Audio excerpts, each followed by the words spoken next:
Imagine stepping through the towering gates of a royal palace, where sunlight glints off marble floors and the air is thick with the scent of roses and incense. Gilded mirrors reflect the laughter of courtiers, and silk-clad ladies glide through endless corridors, their jewels sparkling in the candlelight. To the outside world, this is a realm of perfection, where beauty, power, and privilege reign supreme. But behind the heavy velvet curtains and locked chamber doors, a different story unfolds, one rarely whispered even in the darkest corners of the court. Here, queens and princesses endure rituals and routines that would horrify their subjects, all in the name of status, tradition, and survival. Their bodies become battlegrounds for fashion and superstition, their comfort sacrificed for appearances, their health for the illusion of grace. What secrets did these women keep hidden beneath layers of silk and powder? What agonies did they bear in silence, forbidden to speak of their suffering? As we journey deeper into the private world of royal women, we'll uncover the shocking, sometimes tragic hygiene practices that shaped their lives, and, in many cases, hastened their deaths. The truth behind the palace doors is far darker than the fairy tales suggest. Stay with us, because what you're about to discover will forever change the way you see history's most glamorous women. And if you think you know what went on in those gilded halls, prepare to be surprised. This is only the beginning.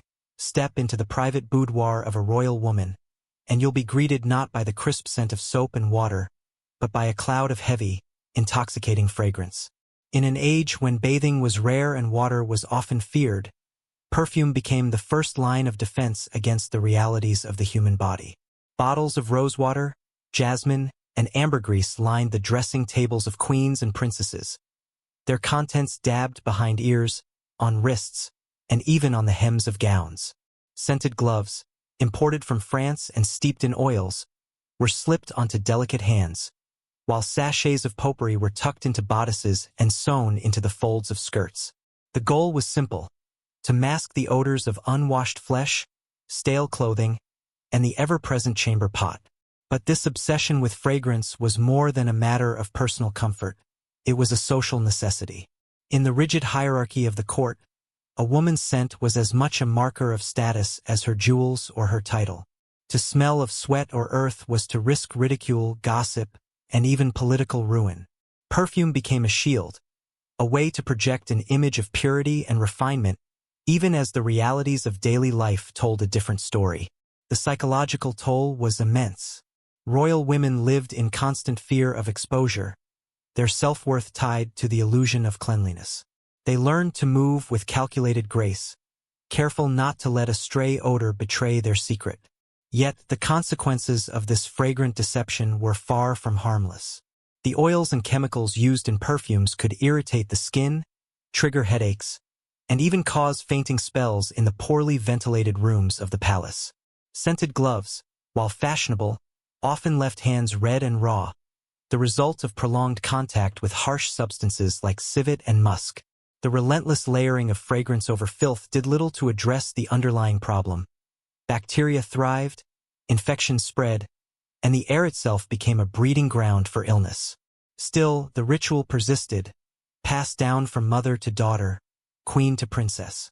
The perfumed mask was both a comfort and a curse, a symbol of the impossible standards imposed on royal women. It allowed them to navigate a world obsessed with appearances, but at the cost of their health and peace of mind. And as we peel back the layers of rose petals and lavender, we find not the sweet scent of luxury, but the bitter truth of what it meant to be beautiful, powerful, and desperately afraid of being found out. The next time you catch a whiff of perfume, remember, for the women behind the palace doors, it was never just about smelling sweet. It was about survival. In the candlelit chambers of Europe's grandest palaces, beauty was not just a privilege, it was a weapon, a currency, and a curse. For royal women, the pursuit of perfection meant surrendering their skin, and sometimes their sanity, to the alchemy of the age. The most coveted look was a flawless, porcelain complexion, a sign of nobility and leisure. But nature rarely cooperated, and so queens and princesses turned to the apothecary's cabinet, where jars of white lead powder and mercury-laced creams promised transformation at a terrible price. Each morning, A royal lady's face became a canvas for a ritual both meticulous and dangerous. Servants dusted her cheeks and forehead with Venetian ceruse, a lead-based powder that clung to the skin, hiding blemishes and the telltale flush of illness. The effect was ethereal until the poison began to seep in. Over time, the lead corroded the skin, causing sores, swelling, and a ghostly pallor that only demanded more powder. Lips were tinted with vermilion, a pigment made from mercury sulfide, while bloom of youth creams, laced with arsenic or belladonna, promised to erase wrinkles and brighten tired eyes. The consequences were devastating.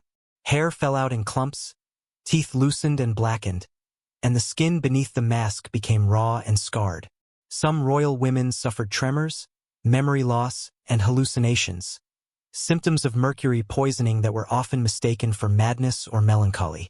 The tragic irony was that the very products meant to preserve youth and allure hastened decline and death. Queen Elizabeth I of England, famed for her white mask, wore her scars beneath layers of lead until her final days.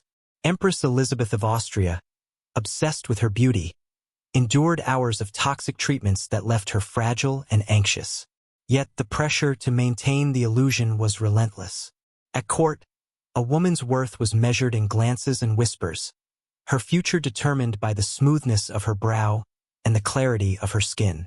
To appear anything less than perfect was to risk exile from the inner circle or worse, to become the subject of cruel gossip and political intrigue. The psychological toll was immense. Self-doubt, anxiety, and a constant fear of being unmasked. Behind every portrait of a radiant queen or a serene princess lies a hidden story of pain and sacrifice. The deadly cosmetics of the past were more than beauty aids. They were instruments of control, binding royal women to a standard that could never be safely attained. As we move deeper into the world of royal hygiene, remember, the price of beauty was often paid in blood, bone, and sanity. And for many, the quest for perfection would end not in admiration, but in tragedy. Beneath the glittering chandeliers and polished marble of royal palaces, a far less glamorous reality lurked, one that no amount of perfume or powder could truly conceal. For all their wealth and privilege, royal women lived in a world where basic sanitation was a daily struggle, and the most private acts became public performances. The grand palaces of Europe, designed to awe and intimidate, were rarely built with comfort or hygiene in mind. Plumbing was primitive or non-existent, and the concept of a private bathroom was a luxury even queens could not claim. Instead, chamber pots, ornate porcelain vessels, were tucked discreetly behind screens or hidden beneath beds, ready to be used at a moment's notice. For a royal woman, the act of relieving herself was never truly private. Ladies-in-waiting hovered nearby, ready to assist with layers of petticoats, corsets, and heavy gowns. Etiquette dictated that a queen or princess must never appear flustered or hurried, even in the most uncomfortable circumstances. The process was slow, awkward, and fraught with embarrassment, especially during long court events or public ceremonies. Fashion only compounded the problem. The elaborate dresses of the era, with their tight bodices, voluminous skirts, and endless fastenings, made undressing a monumental task. Some gowns were so restrictive that women had to be physically lifted onto chamber pots, their dignity sacrificed for the sake of style. The risk of soiling expensive fabrics was ever present, and accidents were not uncommon.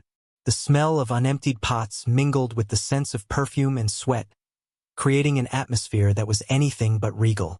Architecture, too, worked against comfort. Palaces were vast and drafty, with bathrooms, if they existed at all, located far from the main living quarters. Nighttime journeys to a distant privy were dangerous and discouraged, especially for women. Instead, chamber pots were emptied by servants, often into cesspits or nearby rivers, spreading disease and foul odors throughout the palace grounds. The lack of proper sanitation led to outbreaks of illness, from dysentery to typhoid, that claimed the lives of countless royals and courtiers. The psychological toll of this daily indignity was profound. Royal women learned to suppress their discomfort, to endure pain and humiliation in silence. Their bodies became battlegrounds not just for beauty, but for basic survival. The constant fear of exposure, of a misstep, a stain, a stray odor, was a source of anxiety and shame. Yet, to complain was to risk being seen as weak or ungrateful, so the suffering continued, hidden behind a mask of composure. The chamber pot dilemma is a stark reminder that privilege does not always equal comfort, and that the trappings of royalty often concealed a reality as grim as any peasant's. As we move forward, the next chapter will reveal how even the crowning glories of royal fashion, wigs and hair, became breeding grounds for discomfort and disease. If the royal bedchamber was a battlefield for dignity, the royal dressing room was a war zone for the scalp. In the courts of Europe, hair was not just a symbol of beauty. It was a statement of power, status, and fashion. For royal women, the pursuit of the perfect coiffure meant enduring hours of styling, the weight of towering wigs, and the constant, maddening itch of lice. The elaborate hairstyles immortalized in portraits were rarely the product of natural hair alone. Instead, they were feats of engineering, built from human and animal hair, wire frames, and a dizzying array of powders and pomades. Washing hair was a rare event, often avoided for weeks or even months. Water was believed to weaken the body and invite illness, so royal women relied on dry powders, sometimes made from flour or starch, to absorb oil and mask odors. These powders, while effective at first, quickly turned hair into a sticky, matted mass, attracting dust and providing the perfect breeding ground for lice. The insects thrived in the warm, dark spaces beneath wigs and hairpieces, feasting on the scalps of queens and princesses alike.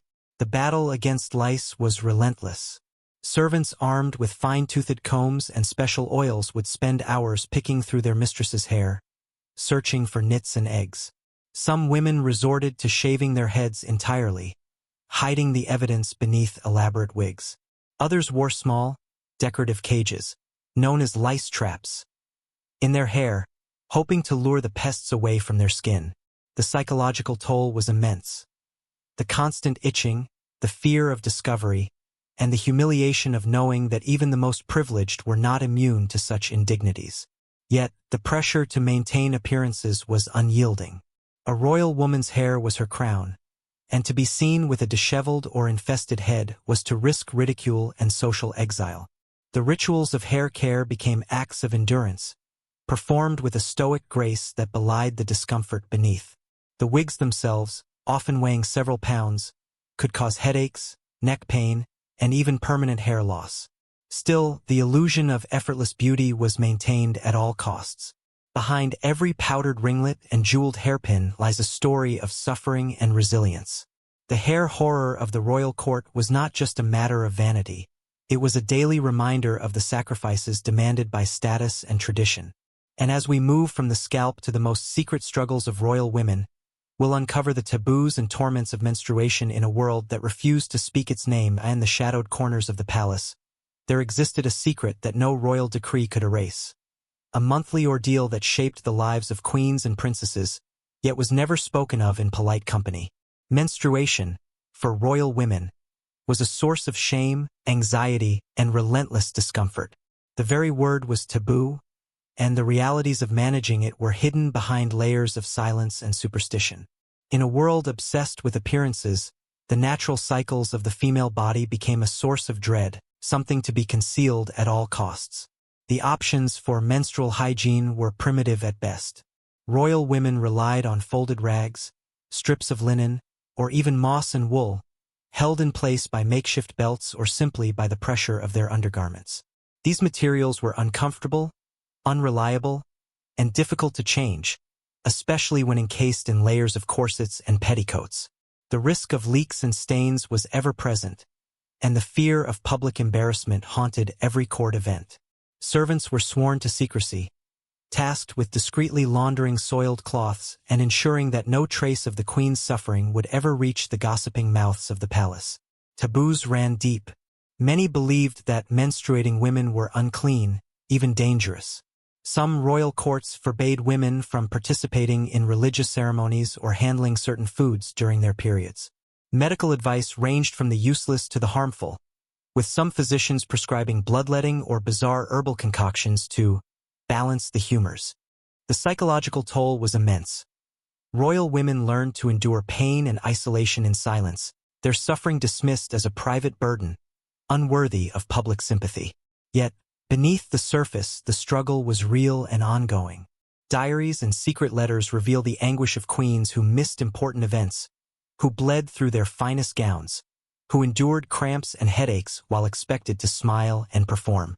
The silence surrounding menstruation only deepened the sense of isolation, making it nearly impossible for women to seek comfort or advice. The palace, for all its splendor, became a prison of secrecy and shame. But the story does not end here. If you think the suffering of royal women was limited to the hidden pains of their bodies, prepare yourself for the next revelation. The very act of bathing, something we take for granted today, was fraught with fear, misinformation, and deadly consequences. What happened when queens tried to cleanse themselves? The answer is stranger and more tragic than you might imagine. In the echoing marble halls of Europe's palaces, the simple act of bathing was shrouded in suspicion and fear. For centuries, water was seen not as a source of health, but as a potential bringer of death. Physicians warned that hot baths could open the pores and let in bad humors or disease, while cold water was thought to shock the system and weaken the heart.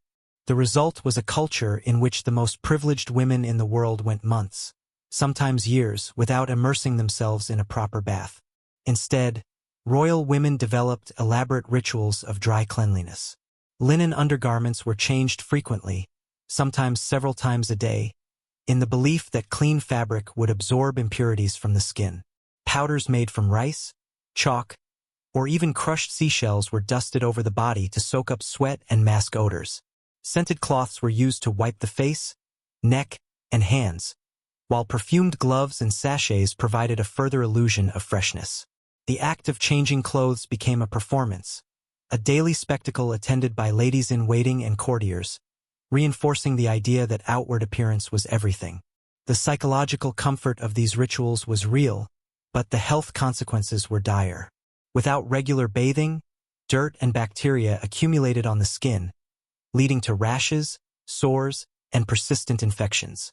The powders and perfumes that masked odor also clogged pores, causing breakouts and worsening skin conditions. In the close quarters of the palace, where dozens of people shared the same air and surfaces, disease spread quickly. Outbreaks of scabies, boils, and even more serious illnesses were common, and the lack of basic hygiene contributed to the high mortality rates that haunted royal families. Culturally, the fear of water had deep roots. Medieval Europe had inherited a suspicion of public baths from the collapse of the Roman Empire, when bathhouses became associated with immorality and disease. The Black Death and later plagues only reinforced the belief that water could carry contagion. By the time of the Renaissance and Enlightenment, these fears had calcified into tradition, and even the most educated royals clung to the idea that it was safer to avoid bathing altogether. For royal women, the cult of dry cleanliness was both a shield and a prison. It allowed them to maintain the illusion of purity and control, but at the cost of their health and comfort. The rituals of powder and linen were a daily reminder that even the highest-born were not immune to the anxieties and superstitions of their age. And as we move from the surface of the skin to the secrets of the mouth, we'll discover that the quest for beauty and status extended all the way to the teeth, where the price of a royal smile was often paid in pain. Behind the dazzling smiles immortalized in royal portraits, a far grimmer reality lurked. For centuries, dental hygiene was a neglected art, and royal women, despite their access to the world's finest luxuries, were not spared the agony of rotten teeth and infected gums. The rise of sugar as a symbol of wealth and sophistication only made matters worse. Royal banquets overflowed with candied fruits, sweetmeats, and pastries, and the more a queen indulged, the more her teeth paid the price. To combat the inevitable decay, royal women turned to a bewildering array of tooth powders and pastes. Some were made from crushed seashells or burnt bread, their abrasiveness wearing away enamel as much as plaque. Others contained toxic ingredients like mercury, alum, or even sulfuric acid, promising a whiter smile at the cost of burning the gums and poisoning the body. Breath fresheners were equally hazardous. Cloves, cinnamon, and even lead-based concoctions were chewed or rubbed on the teeth, masking odor but doing little to halt the rot beneath. The pain was constant and often excruciating. Letters and diaries reveal queens who suffered through abscesses, loose teeth, and bleeding gums, forced to smile through the agony at court functions and public appearances. Dental care, when it came, was brutal. Teeth were yanked out with crude forceps, often without anesthesia, and false teeth, carved from ivory or the teeth of the poor, were wired into place, causing further discomfort and infection. Yet, the pressure to maintain appearances was relentless. A royal woman's smile was a symbol of grace and composure, and to show pain or imperfection was unthinkable. Many endured their suffering in silence, hiding their misery behind painted lips and practiced poise. The next time you see a portrait of a serene, smiling queen, remember, behind that mask of beauty, there may have been a world of pain. And as we move from the mouth to the body, the next chapter will reveal how the very fashions that defined royalty became instruments of torment. No symbol of royal femininity is more iconic or more insidious than the corset. For centuries, queens and princesses were laced into these rigid cages of whalebone and silk, their waists cinched to impossible proportions in the name of beauty and status. But beneath the elegant silhouette lay a world of discomfort, danger, and hidden filth. The daily ritual of dressing was a feat of endurance. Layers of chemises, petticoats, corsets, and heavy gowns, all fastened tightly by ladies in waiting. Once encased, royal women could barely breathe, let alone move freely or tend to their own bodies. Personal hygiene became nearly impossible. Sweat and grime collected beneath the corset's unyielding embrace, and changing undergarments was a logistical nightmare. Skin infections, rashes, and sores flourished in the dark, airless spaces between fabric and flesh. The pressure on the ribs and internal organs led to chronic pain, digestive issues, and the infamous fainting spells that became a fixture of courtly life. Swooning in public was often romanticized, but for many royal women, it was a sign of real distress, a desperate gasp for air in a world that demanded silence and composure. The psychological toll was just as severe. The constant awareness of one's body, the fear of a wardrobe malfunction, the humiliation of being unable to care for oneself, all contributed to a sense of vulnerability and anxiety. Yet, to appear anything less than perfectly composed was unthinkable. The corset was both armor and prison, a daily reminder that even the most powerful women were bound by the expectations of others. But the torment did not end when the gowns came off. As night fell and the palace quieted, another battle began. One fought not against fashion, but against the unseen enemies lurking in the royal bed. What horrors awaited royal women in the darkness? The answer is more unsettling than you might imagine. As the palace lights dimmed and the court retreated to their private chambers, royal women faced a new ordeal, one that no amount of wealth or status could keep at bay. The royal bed, draped in velvet and embroidered with gold, was a symbol of luxury by day, but by night it became a battleground against an army of unseen tormentors. Fleas, bedbugs, and other vermin thrived in the warmth of feather mattresses and heavy curtains, their bites leaving welts and rashes on even the most pampered skin. Despite daily efforts by servants to air and beat the bedding, infestations were nearly impossible to eradicate. The sheer size and opulence of royal beds, with their layers of blankets and canopies, provided endless hiding places for pests. Some queens resorted to sleeping in shifts, rising frequently to escape the relentless itching and discomfort. Others burned herbs or placed bowls of vinegar near the bed in a futile attempt to drive the vermin away. The scratching and restlessness became a nightly ritual, robbing royal women of precious sleep and leaving them exhausted for the demands of court life. The psychological toll was profound. The bed, meant to be a sanctuary, became a source of dread. Sleepless nights bred anxiety and irritability, and the constant fear of being seen scratching or discovering bloodstains on the sheets added to the humiliation. For women already burdened by the pressures of appearance and etiquette, the nightly torment was a reminder that no one, not even a queen, was safe from the indignities of the body. And yet, through all these trials, royal women were expected to rise each morning, don their silks and jewels, and present an image of effortless grace. Their suffering was hidden behind closed doors, their stories lost beneath the weight of history's golden myths. But as we reflect on these hidden truths, we must ask, what was the true cost of royal beauty and power? The answer, as we'll see in our final reflection, is as relevant today as it was centuries ago. Beneath the glittering surface of royal life, the pursuit of beauty and perfection came at a staggering cost. For centuries, queens and princesses endured pain, humiliation, and even illness in the name of appearances, trapped by traditions and expectations that valued image over well-being. Their suffering was not just physical, but deeply psychological. The constant fear of exposure, the pressure to conform, and the loneliness of secrets too shameful to share. Yet, through it all, these women displayed remarkable resilience, finding ways to endure, adapt, and sometimes even rebel against the rules that bound them. Their stories echo into the present. Today, the tools may have changed, but the pressures remain. Modern beauty standards still demand sacrifice, and the desire for acceptance continues to drive people, especially women, to extraordinary lengths.